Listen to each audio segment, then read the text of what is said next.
Welcome, nightscapers. My name is David Swindler, and I am so excited to be here. A little while ago, I was out with a group of people taking some Milky Way photos. And as we were in the middle of our photo sequence, all of a sudden this pickup truck comes driving up with the lights on full blast. And we're like, dude, turn your lights down. He parks his pickup truck, and he walks over to us. And he's like, what are you guys doing? And it turns out it was the sheriff. And we said, well, sir, we're just photographing the Milky Way. And he said, are you sure that's legal? I'm like, you're asking me if it's legal? Of course it's legal. But even better, it's so much fun. That's why we're all here. We love shooting night skies. It's completely legal and it's addicting. And I just want to thank my good friend Royce Bear and my longtime mentor as well for putting this amazing event together. And I'm very excited to be here. And I can't wait to share with you some of my tips and tricks about creating night panoramas. About me, I was born in the great state of Iowa. And I had a fun childhood. You know, I loved the outdoors. I loved to get out and explore and ride my bike and everything. And I also liked artistic pursuits. I was really into music as a young child. I played piano competitively all the way up through high school. And you know, one day we did a family vacation out west. I was about 10 years old. And we went and camped overnight at the north rim of the Grand Canyon. Now, mind you, I had not seen landscapes like this before. You know, coming from the Midwest, they just don't exist. And I remember I woke up in the middle of the night to have to use the bathroom. And I opened my tent door and went outside. I was blown away. I could not believe how many stars I could see in that night sky, how clear and how vivid they were. I felt like I could reach out and grab them. And then I saw my grandpa. He was with us on that trip. He was sitting on the picnic table, also gazing up into the stars. And we had a wonderful moment of connection where we sat next to each other for a good at least hour, just staring up into the cosmos and contemplating the wonders of the universe. At that point, I knew I had to come back to the Southwest. That ignited my passion for night skies. I later studied chemical engineering in school, and I worked in the semiconductor industry for about 10 years. My specialty in semiconductors was photolithography, and that's where we use very high-end optics and lasers to image tiny little patterns on silicon wafers. And those tiny patterns later become the circuitry of the microchips. And so it was a very advanced extension of photography. And so I was able to then combine my technical skills from that end with my love of the outdoors, and I decided one day that I wanted to get more into nature photography. So I was out on a weekend backpacking around Mount Rainier. And the wildflowers were going nuts that year. It was so beautiful. I was in love with it. And the thought kept nagging at me. Do I want to do this job, my engineering job, for the rest of my life? And eventually, I realized the answer was no. And so I made a commitment to myself that I was going to quit my job at the next good opportunity. Now, I thought the next good opportunity might be 2 or 3 years away, giving me some time to figure things out and get my ducks in a row. But lo and behold, it was the very day I returned to work. They announced a voluntary severance program, and I marched into my boss's office and I said, I'm taking the package. And so I left not knowing what it was I was going to do to actually make a living. But that is how I ended up starting Action Photo Tours. So Action Photo Tours, it was started back in 2014 here in Kanab, Utah. And why did I choose Kanab? It's because it's central to all the areas I love most about the desert Southwest. We have the Grand Canyon to the south of us. We have the Grand Staircase Escalante right next door. Zion's just over to the west. We have Lake Powell. We have the Vermilion Cliffs. It's endless. Anywhere you drive, any direction you go, you are going to find amazing photographic opportunities. And so beyond the desert Southwest, we also offer workshops and stuff in the Pacific Northwest and beyond. So look us up, actionphototours.com. Follow us on Facebook. Follow us on Instagram. We love to connect with you. I'm also part of the Outsiders. There's a group of 4 Utah-based photographers, Phil Monson, Dustin Lefevre, Ryan Smith, and myself. And we also put on events and conferences that are geared more towards nature photographers in general. You know, we're talking landscape photography, wildlife photography, drone and aerial photography, so on and so forth, not just the astrophotography. And we have 3 pillars that we abide by. We want to connect diverse groups of photographers. We want to capture stunning shots. And most importantly, we want to conserve these amazing places that we want to photograph. My mission. I got into photography because I wanted to share my love of the natural world and my inspiration that I received from the natural world with others. I strongly believe in portraying real places under actual conditions that can be seen and appreciated by anyone who goes there at the right time. So I embrace techniques that help compensate for the limitations of digital cameras. These are techniques such as stacking sky shots for noise reduction, shooting foregrounds at lower ISOs, using low-level lighting to illuminate foregrounds, stitching panoramas, focus stacking when depth of field limited, etc. So if you haven't got the gist of it, I am not one that embraces composites. And I think that is important as a workshop instructor, that I portray real places that you can go out and shoot if you come on tour with us at the right time. So let's go into panoramas. Why would we want to shoot a panorama? Well, first of all, I love having more megapixels for larger and more detailed prints. You've seen the mural out in front here. You know, it's 184 inches long. That was a 3-shot panorama with my Sony a7R III. There's a lot of megapixels there. I have enough to be able to print that very large. The other thing I like about panoramas is that the resulting aspect ratio often works better for interior design and wall art as compared to the native aspect ratio, the 3:2 aspect ratio that comes right out of your camera. You can photograph the full arc of the Milky Way during the right times of the year. And you can capture a larger swath of sky and landscape with your shots. And another advantage I really like is I can shoot with a slightly longer focal length and have less wide angle flattening. So one of my favorite lenses is my Sony 12-24 f2.8. That lens is phenomenal. And you know what? I can capture a full arc of the Milky Way at 12 millimeters when it's lower in the sky. But I don't often do that. Do you know why? It's because the 12 millimeter can flatten the perspective so much that now my landscape loses a lot of its interest and appeal. Instead, if I shoot a panorama, I can now use a longer focal length, stitch various frames together, and I maintain the structural height of the landscape that I'm trying to portray. And then finally, it's fun. It's going to challenge you both creatively and technically. But we all need to push ourselves beyond our limits. We all need to try something new. And that's how we learn and grow as photographers. So here's an example from Mount Rainier. This is a single shot. And it's an interesting shot because, you know, we have Jupiter right here over the tip of the mountain. And we have the core of the Milky Way off to the side. We have some light pollution over there. And you know, it's an okay shot. I wouldn't call it one of my best. But look what happened when I shot this earlier in the evening as a panorama. Now it puts the landscape into a broader context. Now you can see what we were doing up there. You can see that we have a tent. You can see the Mount Rainier off in the distance. We can see the whole arc of the Milky Way. To me, panoramas tell a bigger story. And they're really fun to shoot. What are some night panoramic subjects? Well, of course, we got the obvious one, Milky Way and galactic core.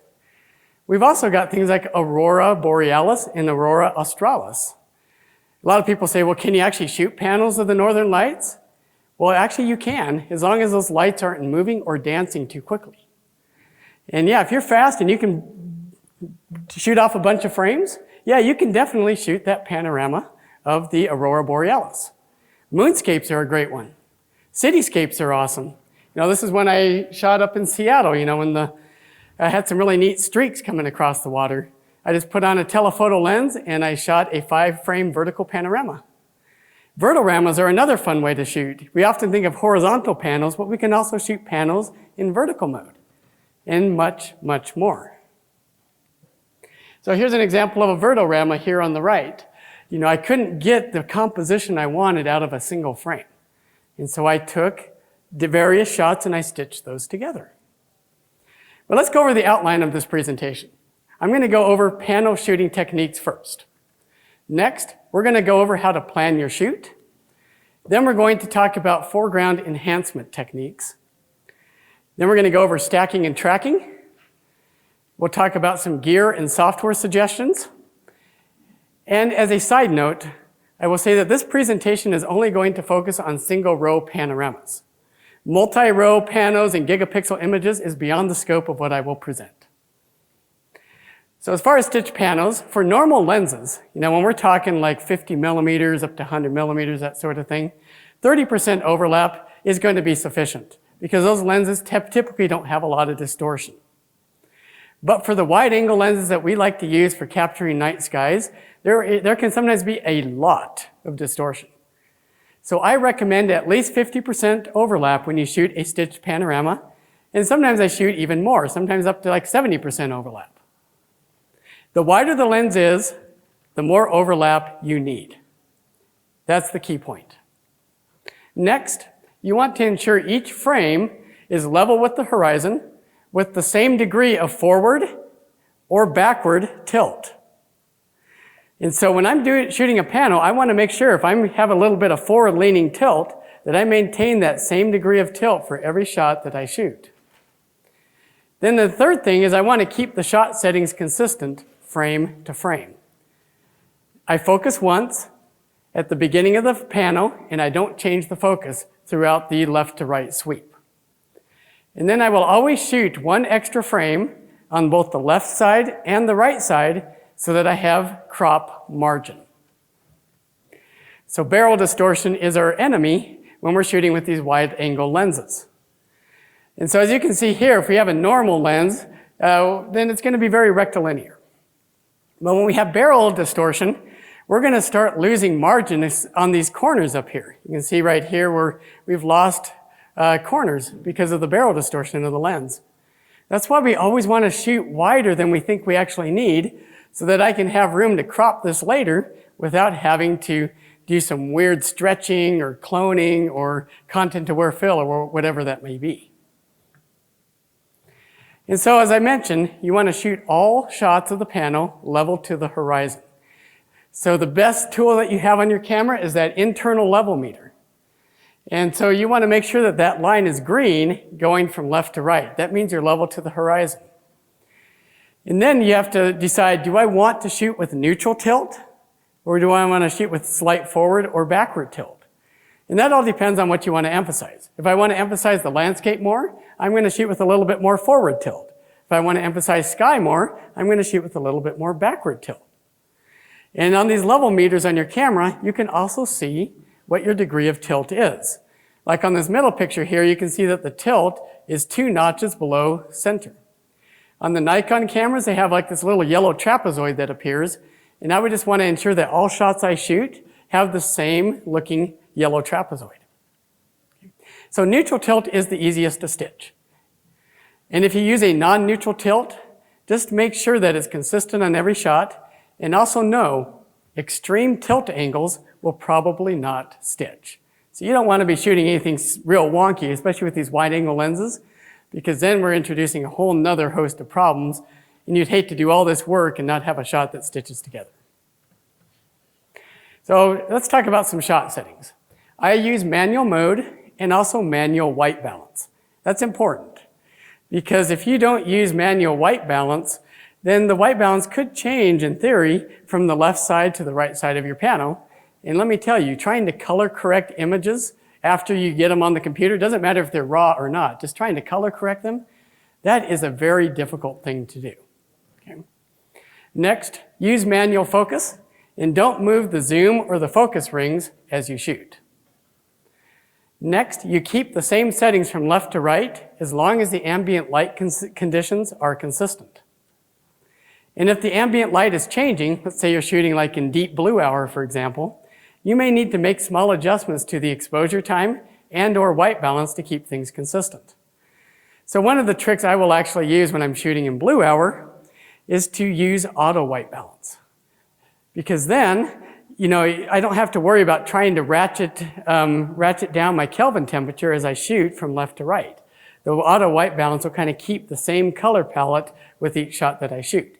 That will work as long as it's not too dark. Once it gets too dark and the camera can no longer perform its white balancing techniques, then you're going to have to start setting the white balance manually. Then the other thing that I will do is I have to either increase or decrease the exposure time depending on how the light is changing. Because if I'm doing long exposures at blue hour, if I'm at 15 seconds on the left side and it's gotten darker by the time I get to the right side, I might have to be up to 30 seconds by the time I complete that Pano sweep. So you have to pay attention to your histogram and make those small adjustments to your exposure time as you shoot. Some gotchas. Number one, turn off the image stabilizer or vibration reduction or whatever your camera manufacturer calls it. And that's whether it's on the lens or inside of your camera body. I was out with a group last night at Reflection Canyon. And I was just thinking, well, I'm just going to do another little test, even though I know this point is true. And I have a Sony camera. I have a lens that does not have a switch that turns on and off image stabilization. It's all controlled inside the camera body. So when I took a shot with the image stabilization on, I noticed that I had a lot more streaks in my stars, as if I had exposed for too long of a time. But I wasn't exposing for too long of a time. So I turned it off, and my stars went from streaky to pinpoint. So make sure you turn that off. Next, don't bump the focus or zoom rings during the Pano. That's really easy to do, especially with some of these sensitive lenses. 3, you want to tighten the ball head with every shot. So often I see clients out there and they just have the little rotation knob and they just rotate the camera and they don't lock it down and they take their shot. I'm like, no, don't do that. It only takes the slightest gust of wind to cause a little bit of vibration and all of a sudden you're going to have a blurry shot. We can't do anything with blurry photos. That's the one thing you cannot screw up when you're in the field. Then you want to check each frame for sharpness by zooming in and observing the detail at 100%. Just one soft or blurry frame can ruin the entire shoot. Trust me, I've been guilty of that. I've got this Pano I'm so proud of. I get it home, put it on the computer. Guess what? The middle frame is blurry. I'm like, crap. Now I can't use it. And don't put important elements too close to the top or bottom of the frame because they're going to get cropped or stretched excessively. And I see this so often when I'm looking at photos online, where someone will put the arc of the Milky Way too close to the top of the image. Then when the software stitches it together, you have all this weird stretching and stuff going on at the top of the frame. So try to avoid putting anything that you care about close to the top of the frame. And then look for any moving elements that may interfere with your stitching. Things like fast-moving clouds, tree branches blowing in the wind, etc. And then watch for flare if there are nearby light sources. Let's say I'm using low-level lighting. If this is where the light is, and I'm starting my panel right here, well, guess what? I could get some major flare coming into that lens if I'm not careful and watching to how I need to shield that lens from the light. And then you want to shoot that Pano as quickly as you can from left to right with as little delay in between your shots. The faster you can work your camera, it's going to pay dividends out in the field. So as far as planning your shoots, here in the Northern Hemisphere, assuming mid-latitudes, we're not talking going up to the Arctic or anything, you can start shooting the Milky Way Panos in late February. And that will happen just before astronomical twilight begins, very, very early in the morning. And then that'll go until about mid-June. In mid-June, you can shoot the Milky Way Pano, but it's just after astronomical twilight ends, first thing in the evening. And then, of course, the times change between February to June. And the Milky Way arc is going to be east-facing, spanning north to south. Now, if you go to the Southern Hemisphere, it's a little bit different. It begins in late May. And that's just before astronomical twilight begins, and it goes until October, just after astronomical twilight ends. In that case, in the southern hemisphere, the arc is to the west, and it's spanning north to south. So here's an example of what the northern hemisphere looks like. Now in the southern hemisphere, it's reversed. You can see the Milky Way core is now on the left side of the image. And there's a lot of cool things about shooting Milky Way in the southern hemisphere if you've never done it before. One thing I really like is this little guy here, the Large Magellanic Cloud. And you can see here I planned the composition so that I could put that right at the tip of the tree branch. So as far as planning goes, let's talk about max Milky Way elevation angles. And I just put some numbers in here representative of Kanab, Utah, here in the month of May. So when the max Milky Way elevation is at 11.6 degrees, the galactic core visibility begins, and that's if you have a completely flat horizon. As you know, out here we have a lot of topography, no flat horizons out here. At 15 degrees, the galactic core is now 3.5 degrees above the horizon. And that becomes really nice for those horizontal images, where you want the Milky Way with that really nice horizontal look to it. At 20 to 25 degrees max elevation angle, the galactic core is now around 10 degrees above the horizon.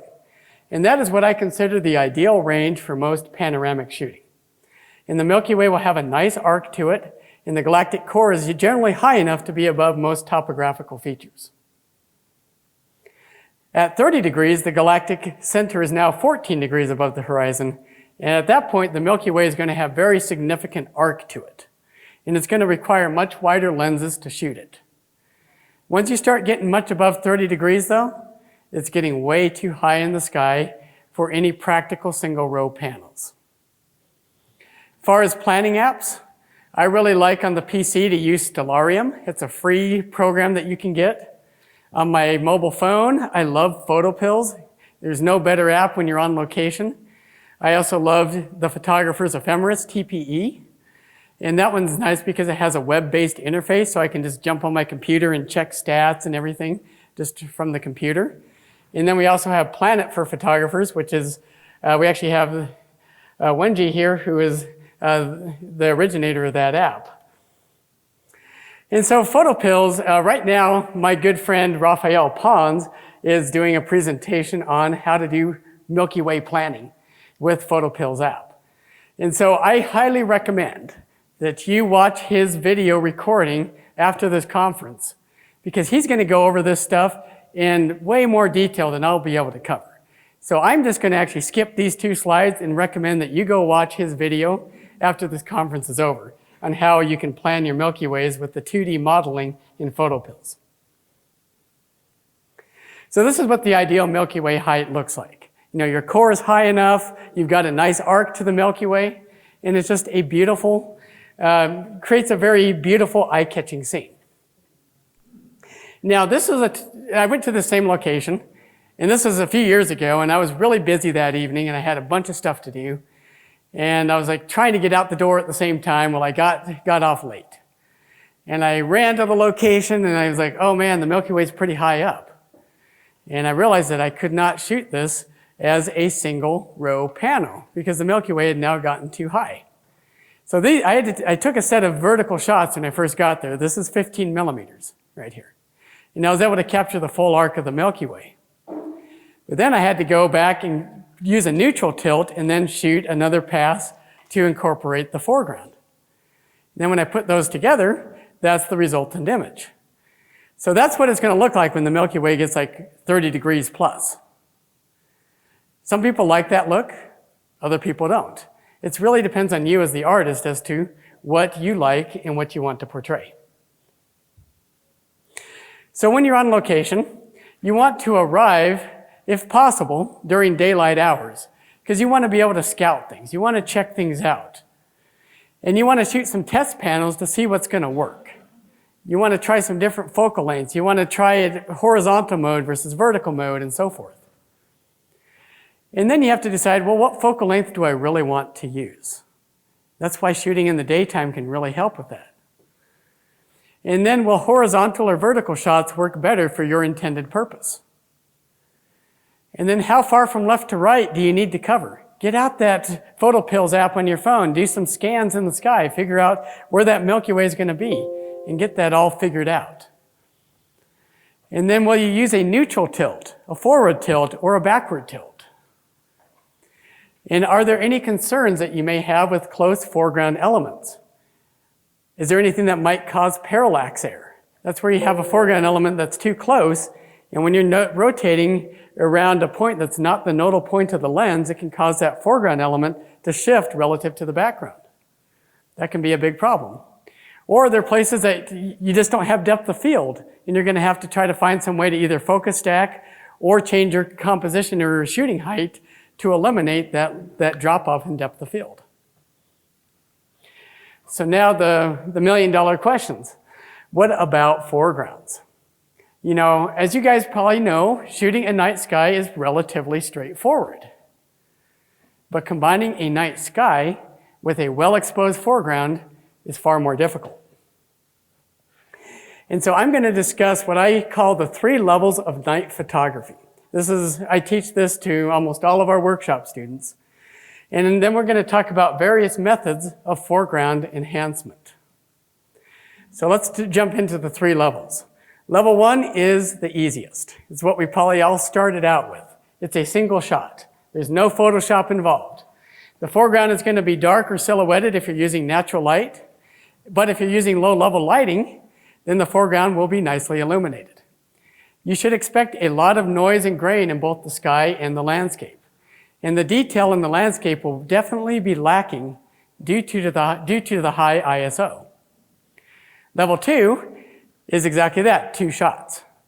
One for the sky at high ISO, and a second for the landscape at lower ISO, albeit longer time. Photoshop is then required to select the sky from one shot and merge it with the landscape from the other shot. The benefit of level 2 is that the landscape is going to have far better detail retention due to the lower ISO. But the sky is going to have some additional luminance noise reduction applied in post-processing. And you know what? When I first started, I did a lot of level 1. And then as I got better, I started doing level 2. And then the holy grail, of course, is level 3. And that's where the sky is done as a stack from several high ISO shots or by using a tracker device. The foreground is shot at lower ISO for detail retention and blended using Photoshop.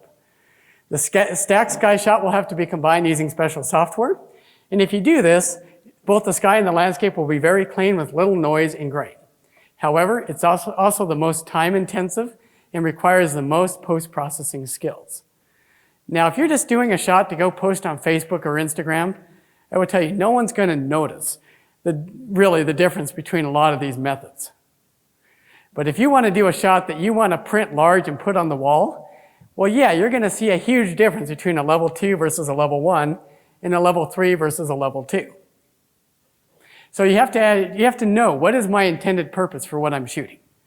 If all you're going to do is post something on Instagram, make it easy on yourself. Let's talk about foreground enhancement techniques. So the first method is to shoot at the same time you're shooting the Milky Way or the night sky.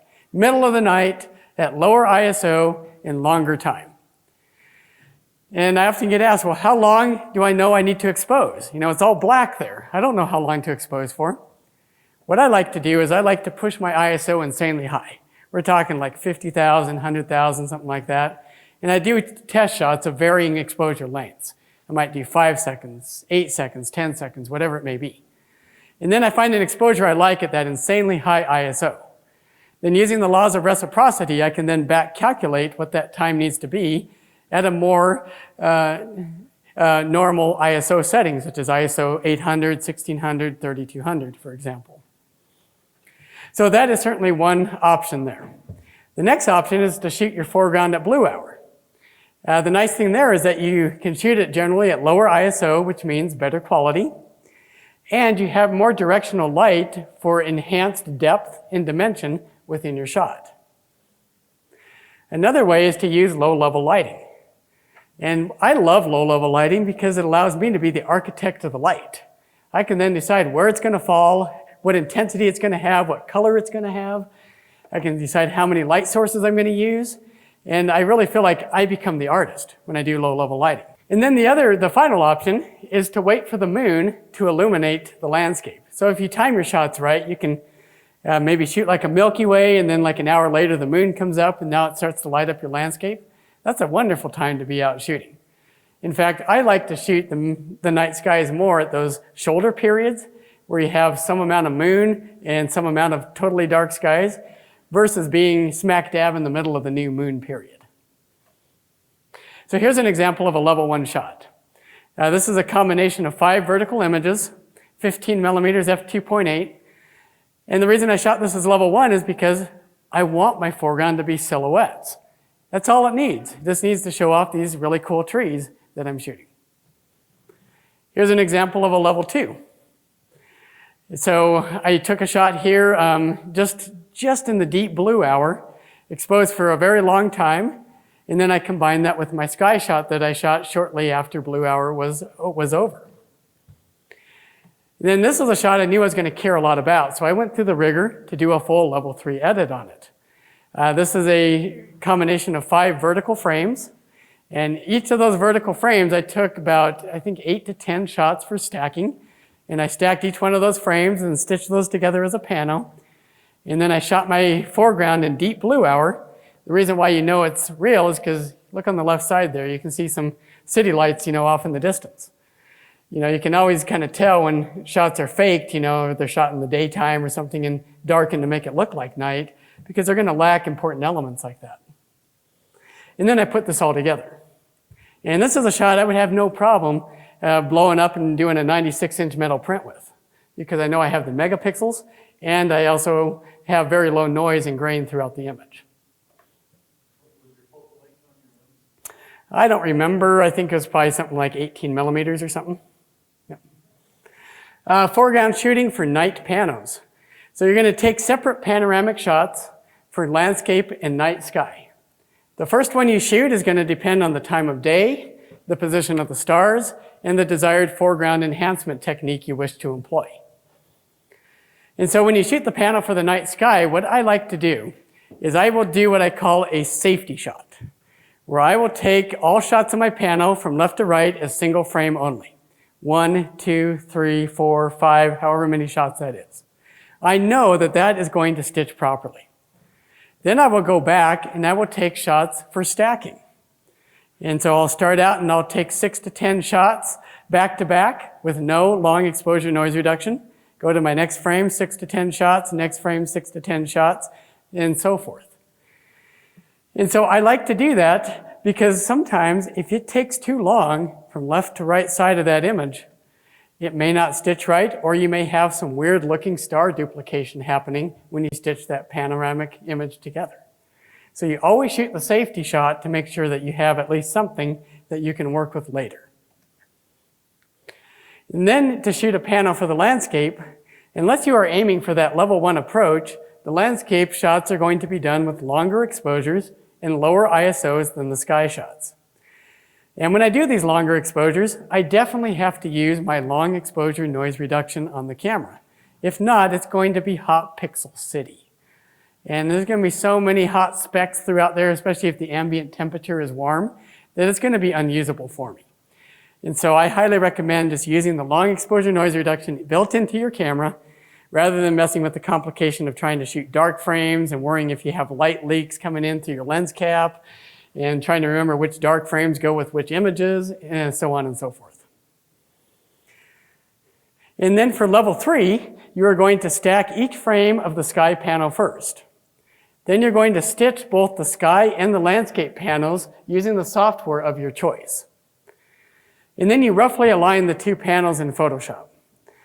And then using the landscape image that was shot at lower ISO, you're going to make a selection of the horizon line from the landscape pano. And then you combine that with the sky pano in Photoshop. Here's the important tip. You always position the horizon line of the sky pano slightly below the horizon line of the landscape pano. And I'll show you what I mean in the next slide. So here's an example from one of my favorite locations here, Ulstrom Point. This is a 3-shot horizontal pano. So you can see the first row is my pano for the stars. And then the bottom is my Pano for the landscape. There I had, because it was the middle of the night, I had to shoot a very long exposure, 5 minutes plus LE&R, so 10 minutes per shot, at ISO 1600 f2.8. And you can see by doing so, I'm able to bring out far more landscape detail than I could with the previous shot settings for the stars. Now I often get asked, why can't I just stack images for the landscape, similar to what we do for the sky? The reason is it's a simple formula. That formula is garbage in equals garbage out. And so if I take a high ISO shot that my camera just is simply incapable of rendering sharp detail with, it doesn't matter how many shots I stack, that detail is still going to be soft and mushy. The only way to sharpen that detail is to lower the ISO and shoot a longer exposure time. So here is my combined foreground Pano for Ulster Point. Next, I make a selection in Photoshop of the horizon line. And then I combine that with my star Pano. But you notice here how I drop the horizon line of the star Pano to slightly below the selection line that I made off the landscape image. And so it doesn't matter if these Panos line up exactly. And in fact, I will tell you, they will not line up exactly. Because every time you go and shoot another panoramic sweep, the software is going to stitch it differently. You're going to have your lens in slightly different angles. There's going to be a lot of things that change. And so it's never going to be exactly the same. The only way you can avoid that is when you put these together in Photoshop, you just have to drop the horizon line of the star image slightly below where you make the selection boundary on your landscape image. And then here is the combined result. Here's an example where I shoot the foreground at blue hour. This is 15 millimeters and just neutral tilt, not forward, not backwards. And so I shot all the way across, and I shot more than I really would actually need. Then I went and shot the sky. Now what happened here was we had some clouds early in the evening. And these pesky clouds were just not getting out of the way. And I'm looking at the clock and I'm like, freak, man, if these clouds don't move in the next 15 minutes, we're not getting a panoramic shot. Because now we're starting to get close to that 30 degrees above the horizon. Well, fortunately, the clouds did move away right at the last second, and we were able to complete the Pano. If you look at that image here on the far right, see those clouds up in the corner kind of making their exit? But because of that, the Milky Way was so much higher than I anticipated it would actually be. I was glad I actually shot this as a vertical shot in that case. And so then I was able to combine that result, and here's what you see. Now let's jump in and talk about low-level lighting. Low-level lighting is best when the Milky Way is low to the horizon with the shortest horizontal span. In other words, I don't want to have to cover a full 180-degree span to try to capture this massive Milky Way because it's almost impossible for me to light up something consistently over 180 degrees. It would be far better if I was shooting a much more truncated angle. And it can be difficult to keep the lighting consistent from left to right. And multiple lights might be required, and you may need to place the lights further back and really crank up the power to make this work. And you want to experiment with the position where you can keep the light out of the panoramic sweep and also avoid distracting shadows. And this may not be possible depending on the horizontal span of the Milky Way at the time you're shooting. And you want to definitely use your lens hood and take extra care to avoid flare when you're shooting towards the light source. And if nothing else works, sometimes just include the light in the frame, or you shoot another pass with the lights turned off. So here's an example from a Death Valley workshop. We're out there, we're going to shoot this nice panoramic image, but there's no way for me to be able to light such a large expanse of salt flats without having the actual light in the frame. So guess what? I left it there. It actually adds kind of a cool element to it. Here's an example from Escalante. 6 vertical frames. I stack 6 shots per frame. But look here, we've got tripod shadows over here. And over on the right side, we're just barely at the edge of where I could place the lights. But I was able to put this all together.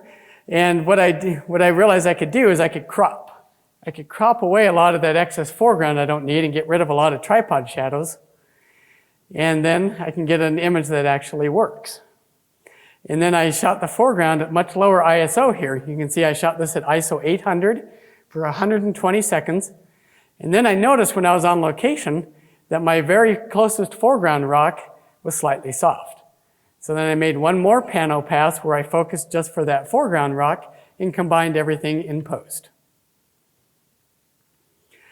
Here's another example.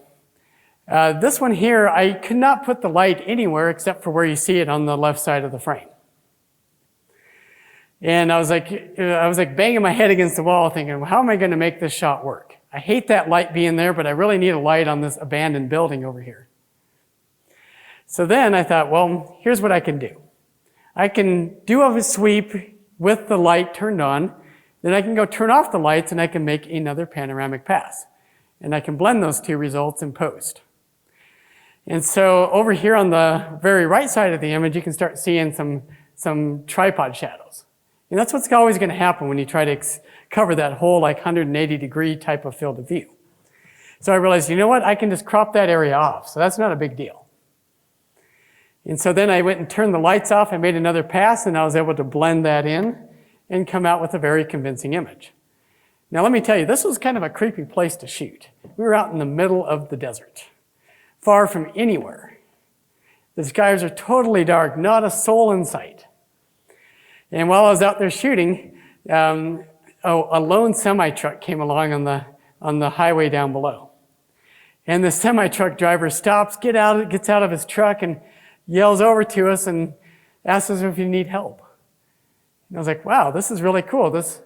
I love moments like this that kind of confirms my faith in humanity on how many good people we have out there that really care about our well-being. So now let's talk about complicated sky and land interfaces.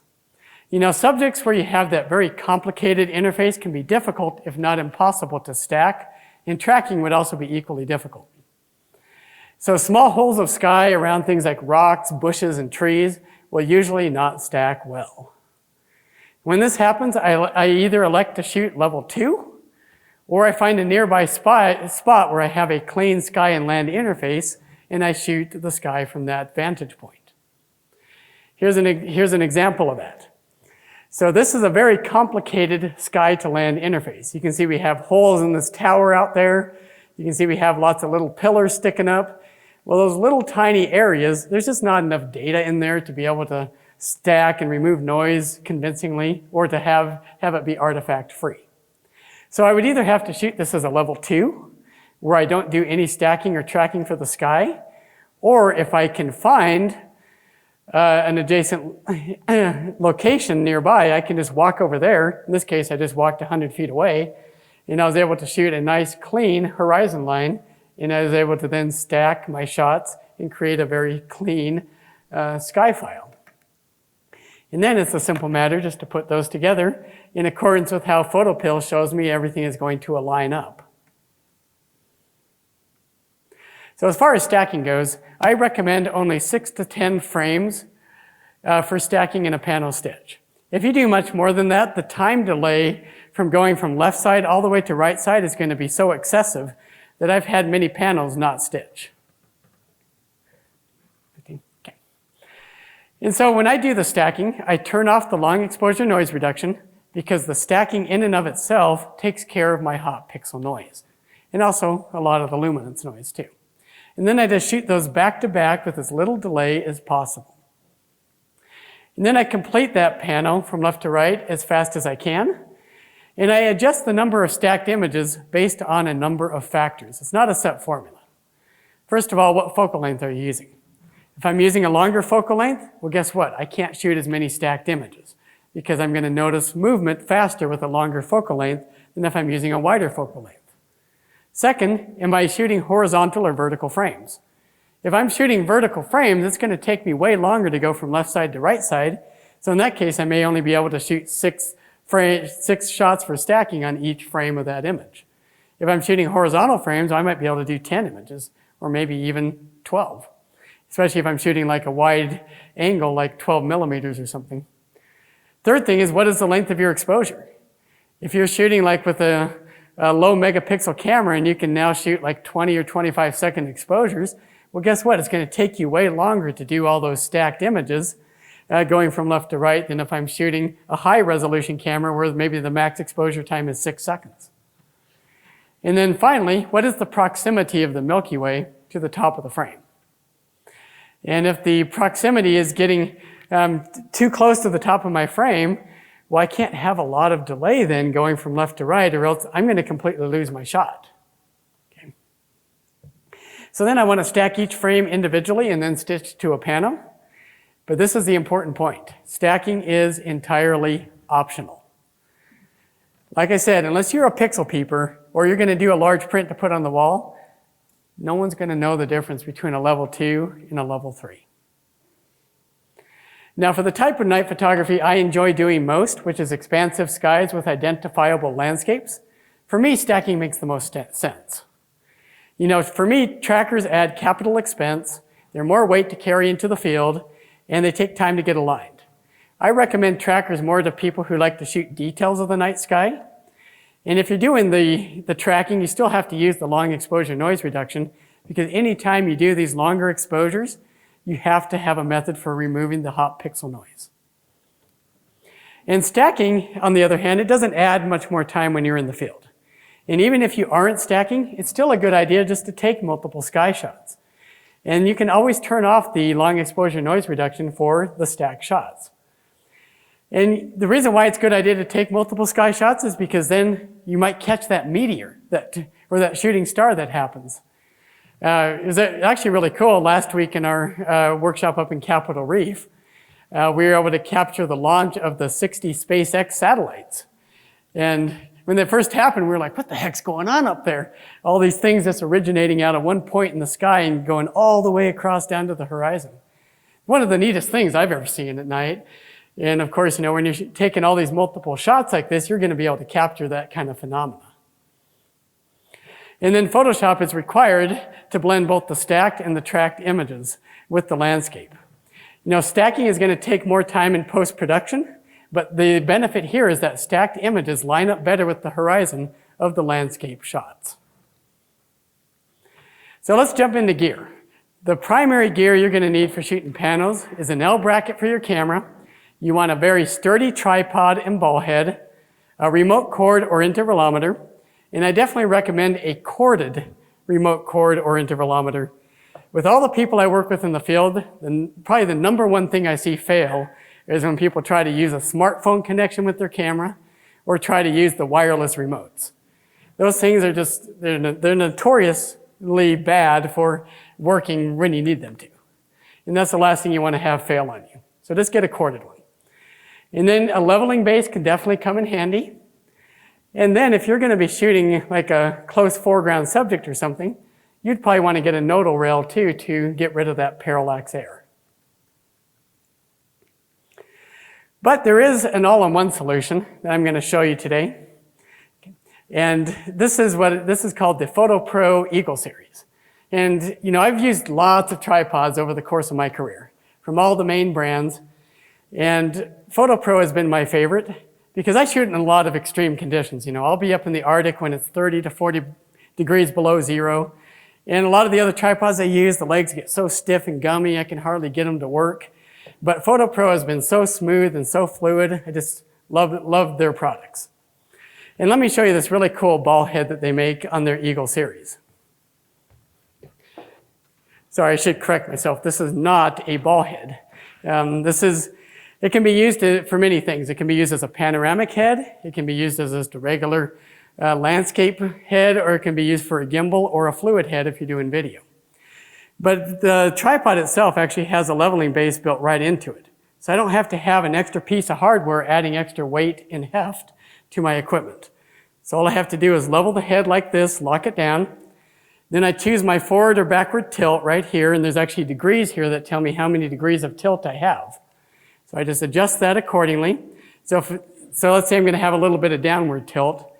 And then I can simply take my rotation, and it maintains the exact same degree of tilt, and every shot is perfectly level to the horizon. That saves me a ton of time when I'm shooting from left to right across my image. This thing is also ratchets by angle. So I can tell exactly how many angle degrees I'm going with each pass that I'm shooting. But I can also take off that angle ratchet and make it a very fluid and smooth thing. Here's the really cool thing about this. If I need to adjust for the nodal point of my lens, I simply move this back, and now I can rotate my pano over the nodal point of my lens. And now I'm going to get rid of that parallax error that I would otherwise have. This is also the only head that would allow me to shoot like straight up, like that, with ease. You know, when I'm out shooting northern lights, sometimes you get that coronal burst straight overhead. With a traditional ball head, it's so hard to kind of get it down in that notch and try to get it down there. I'm adjusting legs of the tripod and so forth. I don't have to worry about that with this head.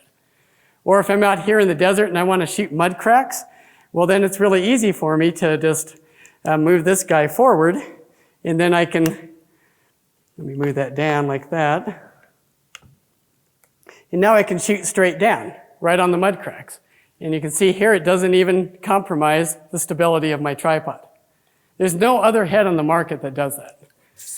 And so with this kind of a head, you know, it's so multi-purpose. You know, I shoot lots of wildlife, I shoot everything. And so I want a head that does a lot of different things for me. And this one fits the bill. And so just go through that really quickly. And so yeah, if you just stop by the Action Photo Tours booth out here, we have a coupon code you can use if you're interested in buying this type of tripod and gimbal head. And so just moving on, stitching software, we have Lightroom, we have Photoshop, and we have third-party softwares. And then you have different types of projections that you can consider. The spherical projection elongates things in the horizontal direction. The cylindrical projection, especially if you shoot in vertical mode, it will elongate things in the vertical axis. Which one you choose depends on your own artistic vision. So in summary, I covered panoramic shooting techniques, planning your shoot, foreground enhancement techniques, stacking and tracking, and gear and software suggestions. And I would definitely invite you to join Images in Focus. It's my YouTube channel that I do with Juan Pons. We have very in-depth discussions on all things photography. And so, you know, if you have your little QR code scanners, you know, just scan that code or just look us up on YouTube as Images in Focus. And we release episodes that are anywhere from 30 to 60 minutes in length with those very detailed discussions.